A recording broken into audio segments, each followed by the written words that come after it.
Good morning class 8। ये इस lesson में बेटा, ये आपका जो लेसन है कंबशन एंड फ्लेम, इसमें हम लोगों को आज ये फ्लेम का टॉपिक डिस्कस करना है। ठीक है, तो एक बात आती है कि व्हाट इज फ्लेम, फ्लेम है क्या। तो फ्लेम एक्चुअली जब भी कहीं बर्निंग होती है, कोई चीज जलती है, कंबशन का प्रोसेस होता है, तो फ्यूल जिस रीजन में बर्न करता है, जलता है, जहाँ पे कंबशन जिस रीजन में होता है, जिस क्षेत्र में, जिस स्थान पर हो रहा है, स्थान का मतलब क्या है, ऐसा नहीं कि कैंडल रख दिया तो चारों तरफ का स्थान वो हो गया, नहीं। देखिए अभी समझाया जाएगा, फिलहाल आप डेफिनेशन के तौर पे समझ लीजिए कि कंबशन जिस रीजन में होता है वो रीजन फ्लेम कहलाता है। ठीक है, हिंदी में यदि फ्लेम की बात कहें तो हम लोग कहते हैं लौ। ठीक है ना, जैसे आपने कैंडल मान लीजिए जलाया, तो कैंडल की लौ ऊपर है, उस लौ को ही फ्लेम कहते हैं एक्चुअली। ठीक है, और उस फ्लेम का भी कई पार्ट हो जाता है। कैंडल फ्लेम भी, सिर्फ कैंडल का एग्जाम्पल बेटा इसलिए लिया गया क्योंकि जनरल यूज में हमारे है, आप जला करके थोड़ा डार्क करके अंधेरे कमरे में आप एक कैंडल जला लो, ठीक है, उसको तुम वॉच भी कर सकते हो। इसमें भी एटलीस्ट 3 जोन तुमको इस फ्लेम में, देखिए यही फ्लेम है, ठीक है ना। ये फ्लेम क्यों है, क्योंकि एक्चुअली जो वैक्स है उसकी बर्निंग इसी रीजन में हो रही है, तो ये रीजन फ्लेम हो गया। ठीक है, अब इसके 3 पार्ट्स होते हैं, non luminous zone, luminous zone, dark zone. तो इस फ्लेम का जो नॉन ल्यूमिनस जोन है वो आउटर मोस्ट एरिया में होगा, आउटर मोस्ट रीजन में होगा। ठीक है, और आउटर मोस्ट रीजन में होगा, कलर इसका ब्लू आएगा। और क्यों ब्लू आएगा ये भी बता रही हूँ, क्योंकि चूंकि ये देखिए बाहर है, बाहर के कांटेक्ट में है, इसको सफिशिएंट ऑक्सीजन मिल रही है, सफिशिएंट ऑक्सीजन अवेलेबल है, इसलिए वैक्स का वेपर जो है वो कंप्लीटली उसका कंबशन यहाँ पे हो रहा है वैक्स वेपर्स का, इसीलिए यहाँ पे ब्लू कलर हमें दिखाई दे रहा है। और ये हॉटेस्ट पार्ट होता है, फ्लेम का हॉटेस्ट पार्ट होता है। एक चीज़ यहाँ पर और बता दूँ कि फ्लेम उन्हीं चीज़ों के कंबशन में आपको दिखाई देगा जिन चीज़ों में वेपोराइजेशन की कैपेसिटी है, जो चीज़ें जल के वेपर में कन्वर्ट होती हैं तो उसी में आपको फ्लेम दिखाई देगा। अब जैसे कोल है, कोयला, ठीक है, उसको आप जलाते हैं तो केवल आपको रेड शाइनिंग दिखाई देती है, उसमें फ्लेम नहीं दिखाई देती है आपको कोयले में। लेकिन जब आप कैंडल जलाते हैं तो आपको इसमें फ्लेम दिखाई देती है। क्यों? क्योंकि जो वैक्स है वो वैक्स वेपर बन सकता है, यानी वैक्स में वेपोराइजेशन हो सकता है। तो जहाँ वेपोराइजेशन वाली बात होगी, जिस फ्यूल में वेपोराइजेशन होगा वही फ्यूल फ्लेम आपको देगा। ठीक है, तो ये मेन बात समझ में आ गई। नॉन ल्यूमिनस जोन कहाँ है भाई, इनका आउटर मोस्ट जोन है, एडिक्वेट ऑक्सीजन अवेलेबल है, इसलिए इसका कलर ब्लू है, हॉटेस्ट एरिया है। इसके जस्ट नीचे, ठीक है ना, जो मिडिल पार्ट आप कह सकते हो, वहाँ पे बहुत ज़्यादा ऑक्सीजन अवेलेबल नहीं है, लेकिन बाहर की तरह नहीं है, इसलिए यहाँ पे जो कहना चाहिए टेम्परेचर है वो भी बाहर की तरह नहीं है, यानी थोड़ा कम गर्म, मॉडरेटली हॉट आप कह सकते हैं इसको। और जो आपकी फ्लेम होगी वो ब्राइट येलो कलर की होगी। यहाँ पे रीज़न ने बता दिया कि वैक्स वेपर यहाँ पर कंप्लीटली उनका कंबशन या बर्निंग नहीं हो रही है, क्योंकि एयर की सप्लाई एडिक्वेट नहीं है, सफिशिएंट नहीं है।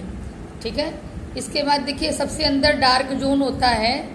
तो डार्क जोन इसलिए होता है क्योंकि यहाँ पे बिल्कुल ऑक्सीजन नहीं पहुँच रही है और वैक्स वेपर्स एक्यूमुलेट हो गए हैं, इसलिए कलर भी इनका जो है वो ग्रेइश ब्लैक फ्लेम का कलर होगा। और सबसे कम टेम्परेचर इस पार्ट का होगा। रीज़न क्या है? रीज़न मैंने बताया कि वैक्स वेपर यहाँ पर जो है अनबर्न्ड कंडीशन में है, टोटली बर्न नहीं हुए हैं। ठीक है, तो ये 3 जोन्स थे आपके फ्लेम के। अब आप आगे आइए फ्यूल्स के बारे में। फ्यूल क्या है आप जानते हैं, वो कोई भी चीज़ जो बर्न करके जल के आपको हीट एनर्जी देती है, कंबशन के बाद वो फ्यूल होती है। यानी कोई भी चीज़ है उसको ऑक्सीजन अवेलेबल है और उसको इग्निशन टेम्परेचर अवेलेबल है, तो वो जब बर्निंग होगा उसमें, तो बर्निंग या कंबशन के बाद वो हीट एनर्जी रिलीज करेगा, तो वो सारी चीज़ें फ्यूल होती हैं। जैसे कि तमाम जानते हैं आप, वुड है, कोल, चारकोल, पेट्रोल, डीजल, सब। क्लासिफिकेशन ऑफ फ्यूल जो है इसमें जैसे सॉलिड, लिक्विड और गैसेस की बात इन्होंने किया है, तो आप जानते हैं जैसे सॉलिड फ्यूल है तो जैसे कि काउडंग का नाम लिया, कोल है, वुड है, ये सब सॉलिड फ्यूल है। और इसके में ये होता है कि बर्निंग के बाद ये थोड़ा रेसिड्यू छोड़ता है। जैसे आप कोयला जलाओगे तो ऐश यानी राख बचेगी, लकड़ी जलाओगे तो भी राख बचेगी। तो सॉलिड फ्यूल्स में ये होता है कि रेसिड्यू बाद में बचता है। लिक्विड और गैसेस फ्यूल्स में रेसिड्यू नहीं बचता है। जो लिक्विड फ्यूल्स हैं वो भी आप जानते हो, केरोसिन, पेट्रोल। गैसियस तो आपके घर ही में है, एलपीजी आप यूज़ करते हो, ठीक है, बायोगैस यूज़ करते हो। अब इसके बाद आइए आप सीधे आ जाइए एफिशिएंसी ऑफ फ्यूल्स पर। कौन सा फ्यूल एफिशिएंट कहलाता है?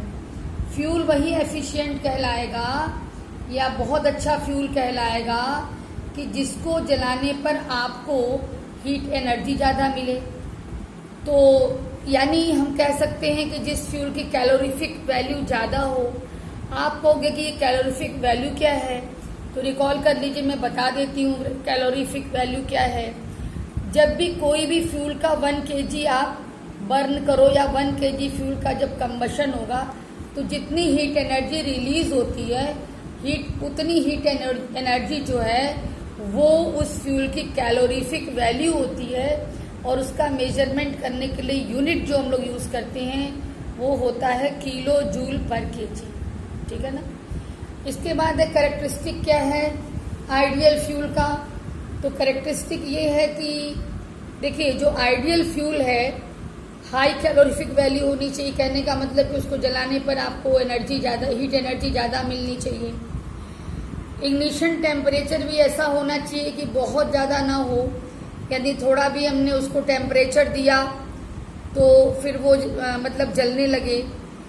इसके बाद देखिए ये भी होना चाहिए कि जलाने के बाद जो रेसिड्यू बचे वो पॉइजनस ना हो। ठीक है। ये भी होना चाहिए कि जो फ्यूल हम यूज़ कर रहे हैं बहुत ज़्यादा कॉस्टली ना हो, नहीं तो हम यूज़ ही नहीं कर पाएंगे। और जो कंबशन की जो रेट हो वो भी ऐसा ना हो कि बहुत फास्ट हो। जैसे कि फायर क्रैकर्स आप जलाते हो तो तुरंत जल्दी से जल के ख़त्म हो जाता है, बर्स्ट हो जाता है, तो वो फ्यूल के रूप में आप यूज़ नहीं कर सकते उसको। तो फ्यूल का जो कंबशन है वो भी बैलेंस तरीके से होना चाहिए, मॉडरेट तरीके से होना चाहिए। ठीक है। तो ये सब बेटा इसका आइडियल फ्यूल का कैरेक्टरिस्टिक होता है। इसके बाद देखिए कि जब भी कहा गया कि what happens when fuels are burned, क्या होता है जब फ्यूल जलता है, तो देखिए हीट एनर्जी, लाइट एनर्जी आपको मिलती है, ठीक है, लेकिन जब फ्यूल जलता है तो कुछ पॉइजनस चीज़ें भी रिलीज होती हैं जो एटमॉस्फेयर को पॉल्यूट करती हैं। फॉर एग्जांपल बहुत सी चीज़ें हैं, sulphur dioxide, nitrogen oxide, carbon dioxide, carbon monoxide, carbon के पार्टिकल्स भी होते हैं। तमाम चीज़ें देखिए यहाँ पे दिया भी हुआ है, जैसे फर्स्ट नेम दिया है कार्बन मोनोऑक्साइड। आपको पता होगा कार्बन मोनोऑक्साइड इस तरह की गैस होती है कि यदि हम ब्रीदिंग कर लें और हमारे ब्लड में वो चला जाए तो ब्लड की ऑक्सीजन लेने की क्षमता ही खत्म हो जाती है और अल्टीमेटली डेथ हो जाती है। कभी कभी लोग क्या करते हैं ना कि जाड़े के दिनों में कमरा बंद कर लेते हैं, कमरे में अंगीठी जला लेते हैं, नहीं ज्ञान होता है उनको इतना कि ये नुकसान कर सकता है। बेटा होता उसमें ये है कि पहले CO2 बनेगी, जब CO2 ज़्यादा हो जाएगी तो CO यानी कार्बन मोनोऑक्साइड बनेगी। इसमें कोई स्मेल तो होती नहीं है, जो भी कमरे में सोया है वो उसको सांस से अंदर ले लेगा। तो जब ये ब्रीदिंग के थ्रू जब वो CO कार्बन मोनोऑक्साइड बॉडी के अंदर चला जाएगा, ब्लड में मिल जाएगा, तो वही जो भी हमने बताया कि ब्लड की ऑक्सीजन लेने की कैपेसिटी समाप्त हो जाएगी और अल्टीमेटली डेथ हो जाएगी। ऐसे CO2 है, देखिए, तो CO2 उतना फैटल नहीं है जितना CO होता है, लेकिन फिर भी ये भी हानिकारक इसलिए है क्योंकि आप ग्लोबल वार्मिंग का नाम बार बार सुनते हैं, जिसके कारण डे बाई डे आप देखते हैं, ईयर बाई ईयर देखते हैं गर्मी बढ़ती जा रही है। तो ग्लोबल वार्मिंग जो है उसमें बहुत बड़ा रोल है CO2 का। इसके बाद देखिए ऑक्साइड्स ऑफ सल्फर और नाइट्रोजन्स जो प्रोड्यूस होते हैं, तो जानते हैं ये हमारे एटमॉस्फेयर में ह्यूमिडिटी होती है, यानी वाटर वेपर होता है। तो ये वाटर वेपर जो है वो सल्फर और नाइट्रोजन के ऑक्साइड के साथ मिक्स होकर के एसिड बनाता है, ठीक है। और वो एसिड, मान लीजिए बारिश हुई, वो एसिड बारिश के साथ नीचे आ गया, तो नीचे आया तो प्लांट्स को भी नुकसान पहुंचाएगा, बिल्डिंग्स को भी नुकसान पहुंचाएगा, ठीक है। यदि पीने के पानी में मिल गया मान लीजिए तो भी नुकसान पहुंचाएगा, तो हार्मफुल हो जाता है वो। इसी तरह से देखिए एक नाम दिया है सस्पेंडेड पार्टिकुलेट मैटर, क्या है ये भी समझाया है कि ये particulate matter the mixture of carbon particles that, कहने का मतलब कि एटमॉस्फेयर में अभी हमने बताया भी था कि कार्बन के पार्टिकल्स आ जाते हैं। एटमॉस्फेयर में जो कार्बन के पार्टिकल्स आ जाते हैं वो जनरल सी बात है कि यदि वो किसी तरह से ब्रीदिंग के द्वारा आपके अंदर चले गए तो आपको नुकसान पहुंचाएंगे। एटमॉस्फेयर में डस्ट क्रिएट करना, डर्ट क्रिएट करना, स्मोक क्रिएट करना, इस सब में उसका रोल होता है, जो कि हर तरह से एटमॉस्फेयर को पॉल्यूट करता है, ठीक है। तो बेटा इस तरीके से यहाँ तक कि मैं बता दूं कि ये जो कार्बन पार्टिकल्स हैं ये आपकी रेस्पिरेटरी सिस्टम को बहुत ज़्यादा उस पर इफेक्ट डाल सकते हैं और अस्थमा, ब्रोंकाइटिस जैसी बीमारियां ह्यूमन बींग्स को हो सकती हैं। तो इसलिए बता दिया गया कि भाई कंबशन की ज़रूरत है, एनर्जी लेने के लिए फ्यूल यदि आप बर्न कर रहे हैं तो उसके लिए भी कुछ इस तरह की व्यवस्था होनी चाहिए कि एटमॉस्फेयर में ये सब चीज़ें डायरेक्टली ना जाए, ठीक है। अब फायर एंड फायर एक्सटिंग्विशर की बात होती है, तो फायर तो क्या है आप समझ ही रहे हैं, आग। अब आग बुझाने वाली चीज़ यानी फायर एक्सटिंग्विशर, कहीं आग लग गई तो इन जनरल लोग कहते हैं कि पानी डाल दो आग बुझ जाएगी, लेकिन हर जगह पानी डालना सूटेबल नहीं होता है। जैसे फॉर एग्जांपल देखिए, यदि आग जो है पेट्रोल की वजह से लगी है, ठीक है ना, तो आप पानी का यूज़ नहीं कर सकते हो। क्यों? क्योंकि पता चलेगा कि पेट्रोल तो हल्की है, वो पानी के ऊपर आ गई, ठीक है ना। पेट्रोल के कारण आग लगी है, ठीक, आपने डाल दिया पानी, पेट्रोल हल्का है, पानी नीचे हो गया, पेट्रोल ऊपर हो गया, तो वो तो जलता ही रहेगा ना, फिर कहाँ से आग बुझेगी। तो इस तरह से, इसके अलावा देखिए उन्होंने ये समझाया हम लोगों को कि जो जो रीज़न है कंबशन का, मतलब जो जरूरी फैक्टर्स हैं कंबशन के लिए, जैसे ऑक्सीजन अवेलेबल होना और फ्यूल का होना, इग्निशन टेम्परेचर का मिलना, यदि ये तीनों फैक्टर्स में से कोई भी फैक्टर हम रिमूव कर दें तो आग बुझ जाएगी ना। जैसे फॉर एग्जांपल तुम लोगों ने सुना होगा कि कोई लोग कहते हैं कोई जलता है तो कंबल डाल दो उसके ऊपर। क्यों कंबल डाल दो? कंबल डालोगे तो जो जल रहा है, जो बॉडी जल रही है, कंबल डालोगे तो उस बॉडी को ऑक्सीजन मिलना बंद हो जाएगी, एयर से कांटेक्ट खत्म हो जाएगा, ऑक्सीजन मिलना बंद हो जाएगी, तो जो भी बॉडी है, ह्यूमन बॉडी है या कोई भी है, कोई भी चीज़ है, वो जलना रुक जाएगा, ठीक है ना। इसी तरह से मान लीजिए कार्बन डाइऑक्साइड हमने छोड़ा जलती हुई चीज़ पर, तो कार्बन डाइऑक्साइड ना ऑक्सीजन से हेवी होती है, तो वो ऑक्सीजन के नीचे वो कार्बन डाइऑक्साइड उस ऑब्जेक्ट पर एक लेयर बना लेगी, कवरिंग जैसे कहते हैं, कवर बना लेगा। तो अब क्या होगा, कांटेक्ट हट जाएगा उस चीज़ का, जो जलती हुई चीज़ का कांटेक्ट ऑक्सीजन से टूट जाएगा।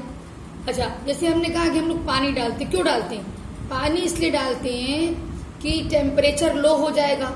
इग्निशन टेम्परेचर पे कोई चीज़ जलती है, जब टेम्परेचर उससे डाउन हो जाएगा तो वो चीज़ जलना बंद कर देगी। तो इस तरह की व्यवस्था बेटा की जाती है। अब इसमें 2 तरह की आग बुझाने वाली चीज़ों की चर्चा उन्होंने की है। फायर एक्सटिंग्विशर माने आग बुझाने वाला, ठीक है। तो कार्बन डाइऑक्साइड फायर एक्सटिंग्विशर क्या होता है, देखिए इसमें ना कार्बन डाइऑक्साइड भरी होती है सिलेंडर में, और गैस तो बहुत ज़्यादा कॉम्प्रेस हो सकती है ना, तो ढेर सारी गैस इस छोटे से बर्तन में हम भर सकते हैं, वेसल में भर सकते हैं। तो जहाँ भी आग लगी है, फिर आप इसमें जब इसका नॉब ऑन करके उस चीज़ पर आप पाइप के थ्रू या कैसे भी CO2 डालना शुरू करोगे तो वही काम होगा जो भी मैंने बताया है। CO2 O2 से हेवियर है, CO2 जलती हुई ऑब्जेक्ट पर एक कवरिंग बना लेगा, O2 से जलती हुई चीज़ का कांटेक्ट हट जाएगा, चीज़ का जलना बंद हो जाएगा। सोडा एसिड फायर एक्सटिंग्विशर में भी प्रिंसिपल तो बेटा वही है। जैसे देखिए इसमें 2 चीज़ें होती हैं, 2 केमिकल्स होते हैं। एक कांच की बोतल होती है, ग्लास बोतल, जिसमें सल्फ्यूरिक एसिड भरा होता है, और नीचे एक थोड़ा वो आयरन की बोतल होती है जिसमें सोडियम बाइकार्बोनेट भरा होता है। जब भी मान लीजिए आग बुझानी है तो ये नॉब जब हम दीवार उवार से खूब तेज टकरा देंगे या कोई तरह से नॉब पे हम इसको कोई चीज़ पे से इस पे वार कर दें, इसको तोड़ दें, तो क्या होता है ना कि जो यहाँ पे कांच की बोतल होगी जिसमें कि H2SO4 है, सल्फ्यूरिक एसिड है, वो टूट जाएगी। तो जब कांच की बोतल टूटेगी तो इसमें का जो सल्फ्यूरिक एसिड है ना वो सोडियम बाइकार्बोनेट से मिक्स हो जाएगा। तो जब सल्फ्यूरिक एसिड सोडियम बाइकार्बोनेट से मिक्स होगा तो कार्बन डाइऑक्साइड गैस प्रोड्यूस होगी, और फिर कार्बन डाइऑक्साइड गैस वही ऊपर वाले मेथड से बेटा वो O2 के नीचे हेवियर होने के कारण ऑब्जेक्ट पर एक कवरिंग बना लेगा, O2 से कांटेक्ट हट जाएगा और आग बुझ जाएगी। इस तरह से बेटा लेसन का एक्सप्लेनेशन कंप्लीट हुआ। कहीं दिक्कत हो बार बार वीडियो सुनिए, फिर भी कोई दिक्कत हो तो आप कंसल्ट कर सकते हैं। होमवर्क आप ले लीजिए। लेसन 4 है ये, आई थिंक, यस, लेसन 4 का exercise C, question answer 4, 5, 6 and long question में 4, 5 बचा है। ये बेटा आपका होमवर्क है। लर्न एंड राइट, ध्यान दीजिएगा, जहाँ डायग्राम बनाना है वहाँ डायग्राम भी बनाएंगे, और बिल्कुल तैयारी में जुट जाइए। कारण ये है कि बहुत जल्दी 6 मंथली एग्जाम आपके होने वाले हैं। ओके बेटा, थैंक यू।